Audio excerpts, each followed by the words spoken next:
بسم اللہ الرحمن الرحیم۔ میرے مالک نے اس امت پر یہ فیضان فرمایا کہ اس کا قرآن بھی محفوظ ہے اور نبی پاک صلی اللہ علیہ وسلم کا فرمان بھی محفوظ ہے، آپ کی اداؤں کے ساتھ محفوظ ہے۔ میں ایک آپ کو مثال دیتا ہوں، اگر ہمارے نبی پاک صلی اللہ تعالی علیہ وسلم کے چلنے کا انداز کیا تھا، اگر ہمیں یہ معلوم نہ ہوتا تو کیا فرق تھا؟ کوئی جنت جہنم کا مسئلہ تو نہیں ہے نا، لیکن میں قربان جاؤں ان صحابہ پر اور ان کے شاگردوں پر، ان کے اگلے شاگردوں پر، یہاں تک کہ جنہوں نے میرے نبی کی چال بھی ہم تک پہنچائی۔ میں آپ کو ترجمہ بتا دیتا ہوں۔ یمشی تکفیاً ویقارب الخطا، آپ تھوڑا کندھے جھکا کے چلتے تھے اور پاؤں چھوٹے رکھتے تھے، کھلا پاؤں نہیں، ایسے نہیں، قریب، پاؤں چھوٹا، کندھے جھکے، گردن آگے تھوڑی، اور چال میں تیزی، اتنی تیزی تھی کہ صحابہ کو ساتھ دوڑنا پڑتا تھا۔ آپ عام چونکہ آپ کے نیچے زمین سکڑتی تھی، تو آپ ایسے چلتے تھے اور وہ پیچھے بھاگتے تھے۔ آپ کے دیکھنے کا ہمیں انداز معلوم نہ ہو تو کیا فرق ہے؟ لیکن میں قربان جاؤں جو کہہ رہے ہیں جل نظرہ الملاحظ، اب یوں دیکھتے تھے، ایسے نہیں دیکھتے تھے حیا کی وجہ سے، بلکہ یوں دیکھتے۔ کبھی کبھی ایسے ہوتا تو پھر ایسی تجلیات اور آنکھوں سے نور نکلتا کہ سارے صحابہ یوں ہو جاتے۔ صرف دو آدمی آپ کو دیکھ سکتے تھے، صرف دو، ایک ابو بکر اور ایک عمر، بس۔ یضحکان الیہ ویضحک الیہما، دونوں آپ کو دیکھ کے مسکراتے اور اپن کو دیکھ کے مسکراتے، باقی کوئی آپ کو آنکھوں میں آنکھیں ڈال کے دیکھ نہیں سکتا تھا، جب آپ کی نظر شرم و حیا ایسے تھی۔ کوئی آپ کو ادھر سے بلاتا، مفتی حامد صاحب مجھے کہیں مولوی صاحب تو میں اتنا ہی کروں گا، اس تو میرے کو بھی نہیں، مولانا ارشاد صاحب کہیں جناب مولانا صاحب، اتنی میری طاقت ہے۔ لیکن جب میرے نبی کو دائیں سے کوئی بلاتا تھا یا رسول اللہ، تو اب یوں نہیں کرتے، اب یوں کرتے تھے، پورا مڑتے تھے اس کی طرف، پورا سینہ سے سینہ ملاتے تھے۔ ادھر سے کسی نے کہا یا رسول اللہ، تو اب یوں نہیں کرتے، اب یوں کرتے تھے پورا۔ میں قربان جاؤں، اس موبائل نے کتنی بد اخلاقی پھیلائی ہے کہ ایک آدمی بات کر رہا وہ موبائل دیکھ رہا۔ وہ خاص طور پر والدین سے کہہ رہا ہوں، اب چھوٹا بچہ آئے اور اسے تم نے توجہ نہ دی، یہ گھروں میں 99.9% بلکہ 100% ہو رہا ہے، فون پہ لگے ہوئے، چھوٹا معصوم بچہ ماں سے بات کر، وہ فون پہ لگی ہوئی، ہاں بول کیا نا، سن دی پئیاں بھوک نہیں، آپ نے ذبح کر دیا۔ عربی کا لفظ ہے توجہ فرمائیں، یہ لفظ عربی کا توجہ فرمائیں کا مطلب ہے، یہ توجہ کی تا ہٹاؤ تو نیچے سے وجہ نکلتا ہے، وجہ چہرے کو کہتے ہیں۔ توجہ فرمائیں کا مطلب ہے بوتھا شریف میرے حل کر، میری طرف چہرہ کر کے بات کر۔ میرے نبی جب کسی سے بات کرتے تھے، سینہ بھی اس کو دیتے تھے، چہرہ بھی اس کو دیتے تھے۔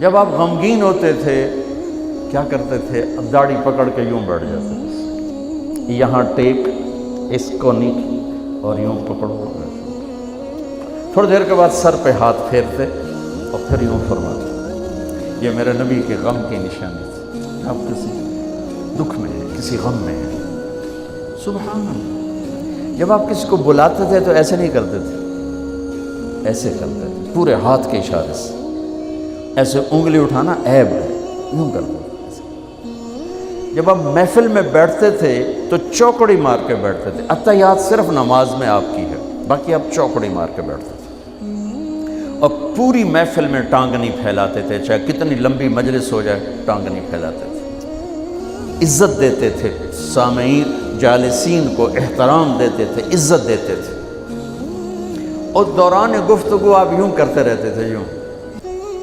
یہ آپ کی بے ساختہ حرکت تھی، یہ ہتھیلی، یہ انگوٹھا، یہ ہر آدمی میں نا کوئی اس کی جسم کی غیر ارادی حرکت ہوتی ہے۔ جیسے میں اپنے انگوٹھے کو یوں کرتا رہتا ہوں، یہ میری بچپن کی عادت ہے، مجھے پتہ بھی نہیں ہوتا میں انگوٹھا ایسے کر رہا ہوتا ہوں، تو میرے نبی کی بغیر ارادے کے ہاتھوں کی حرکت تھی. آپ دوران گفتگو یوں فرمائے گا. آپ کو اوپر کر کے دکھا رہا ہوں ورنہ آپ یہاں ہاتھ ہوتے تھے اور آپ یوں فرماتے رہے. واہ کیا صحابہ تھے جو ہر شے ہم تک پہنچا. جب آپ غصے میں ہوتے تھے تو ہماری طرح کوئی وہ اظہار تو ہوتا نہیں تھا. پھٹ پڑے وہ بھی نہیں ہے, ڈانٹ ڈپٹ وہ بھی نہیں ہے. اس کو برداشت کیا ہے, اس کا رد عمل آیا ہے چہرے پر. کیا یہاں ایک رگ تھی جو غصے میں ابھر آتی تھی, وہ ایسے ایسے ایسے ایسے ایسے کرتے. بینہما عرق یدرہ الغضب, تو اسے اندازہ ہوتا تھا غصے میں کسی پر اظہار ناراضگی ہے تو ہم تو لان تان کرتے ہیں. آپ کیا کرتے تھے؟ ادھر سے ابو ہریرہ آ رہے ہیں, آپ ان پہ ناراض ہیں اور ان کو بتانا بھی چاہتے ہیں, اور یہ ناراضگی ان کی کسی تربیتی پہلو کی وجہ سے ہے. من تصر لنفسہ لا یغضب لنفسہ ومن تصر لہا. ساری زندگی اپنی وجہ سے نہ کسی پہ ناراض ہوئے نہ کسی کی ڈانٹ ڈپٹ کی. تو جب ادھر سے آ رہا ہے نا ابو ہریرہ اور آپ ان کو اظہار ناراضگی فرمانا چاہتے ہیں تو یوں دیکھا اور ساتھ ہی یوں ہو جاتے تھے. بس ادھر سے انس آ رہے ہیں, آپ ان پہ ناراض ہیں, دیکھتے ہی آپ یوں ہو جاتے تھے. بس یہ اتنا تھا میرے نبی کی ناراضگی کا اظہار کہ آپ لگتا ہے ناراض ہیں. جب آپ خوش ہوتے تھے تو یہ جگہ گلابی ہو جاتی. پہلی بہت خوبصورت رنگ تھا گلابی, لیکن یہ اور زیادہ چمکنے لگتے, اس میں سے نور نکلنے لگتا تھا. اتنی چھوٹی چھوٹی بات, میرے نبی کی کوئی بات چھوٹی نہیں ہے, لیکن جیسے فرض اور ہے, فرض کفایہ اور ہے, واجب اور ہے, سنت موقدہ سنت, یہ ساری ایسے ہی. میرے نبی کا ہر عمل عظیم الشان ہے کہ ہر عمل جنت میں لے جانے کا اور اللہ کی رضا کا ذریعہ ہے. تو چھوٹا تو کوئی نہیں, آپس میں تقابل کے. یعنی یہ میں وہ چیزیں آپ کو بتا رہا ہوں جن کا جنت اور جہنم سے تعلق نہیں, عشق سے تعلق, محبت سے تعلق.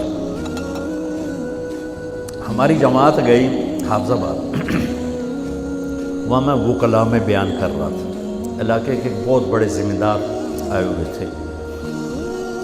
کسی کام تو نے دیکھا تو ساری عدالتیں خالی, تو ان کا کیا ہوا کہ یہ تبلیغ والوں کا عالم آیا ہوا ہے, اس میں سارے چلے گئے. تو اس نے وہ پہلے تو بیٹھا رہا, پھر وہ جو جج کا ریڈر تھا انہوں نے کہا چودھری صاحب ایتھے ویلے بیٹھے ہو اور جا کے گل سن لو. وہ ذرا تبلیغ کو اچھا نہیں سمجھتے تھے, ان کا چلو ویلا بیٹھا سننا ہوا. میں اس وقت اللہ کے نبی کے جانور بتا رہا تھا کہ میرے نبی کی 9 بکریاں تھیں, ان کے نام عجوہ, سقیہ, برکہ, ورثہ, زمزم, اطلال, اطراف, غیثا, قمرہ.